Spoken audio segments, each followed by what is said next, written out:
Sot në të gjitha shkollat e mesme të Maqedonisë filloi regjistrimi i nxënësve në shkollat e mesme për vitin 2015-2016. Edhe në shkollat e mesme të Kumanovës interesimi ishte i madh. Drejtori i gjimnazit Sami Frashëri tha se deri në këtë moment ka pasur interesim të madh të nxënësve. Në bazë të konkursit të dalë nga Ministria e Arsimit dhe Shkencës, neve kemi shpallë për pranimin e nxënësve në gjimnazin Sami Frashëri Kumanov. Kemi bërë përgatitje. Këtu për momentin punojnë 2 komisione për pranimin e dokumenteve, një komision punon për llogaritjen e pikëve të nxënësve, kështu që komisioni për llogaritjen e pikëve i njofton prindërit se sa pikë nxënësit i kanë arritur në shkollimin fillor. Paraqitja do të thotë fillojnë me 22-shin, 23-shin edhe nesër do të thotë bëhet pranimi i dokumenteve, në 24-ën në ora 12 bëhet shpallja e rezultateve. Deri më tani në gjimnaz janë paraqitur 123 nxënës, që do të thotë komisioni është duke punuar, duke i pranuar dokumentat, por deri tash ora 25:01 do të thotë janë pranuar 123 nxënës.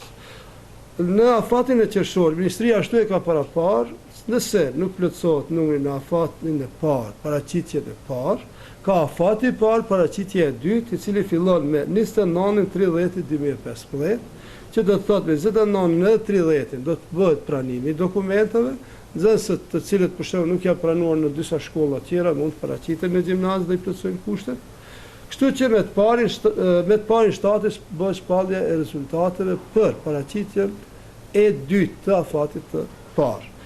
Nëse nuk plotësohet përsëri në afatin e kushtit, në 24/8 bëhet pranimi i dokumenteve dhe me 25/8/2015 bëhet shpallja e rezultateve të cilët nxënës janë pranuar në gjimnaz. Në gjimnazin Sami Frashëri, sipas Ministrisë së Arsimit dhe Shkencës, janë të paraparë që të pranohet 272 nxënës në 8 paralele, që do të thotë 34 nxënës për çdo paralel.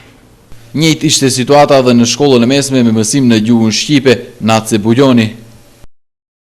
Po mirë, deri tash domethënë kemi filluar pak me vonesë, shkaku i disa dhënave nuk i kemi marrë prej drejtorisë së shkollës, numrat e protokollit, verifikimin e dokumenteve, diku prej ora 9 domethënë paraqitja e nxënësve sa i përket drejtimeve të cilët i kemi në shkollën tonë, është domethënë mesatarisht është i mirë. Po këto vetë vlen të potencohet domethënë drejtimi i mjekësisë, ku interesimi i nxënësve është tepër i madh. Në drejtimin e mjekësisë deri ora 12 kanë konkurruar 47 nxënës, të gjithë ata nxënës domethënë i plotësojnë kriteret për regjistrim. Në drejtimin e, kështu po themi, teknik me automatik për kompjuter, është drejtimi elektros, edhe aty vetëm se është plotësuar një paralele, diku numri 36 nxënës kanë konkurruar, edhe në drejtimi teknik për udhëheqje kompjuterike, drejtimi makinerisë, edhe aty 28 nxënës deri tash kanë konkurruar, çka do të thotë se deri në këtë moment, domethënë kur raportojmë, kështona diku 5 paralele vetëm se janë të formuar. Masa rigoroze që ka vendosur Ministria e Arsimit për paraqitjen e nxënësve ka bërë që edhe në drejtimet profesionale të ketë interesim të madh.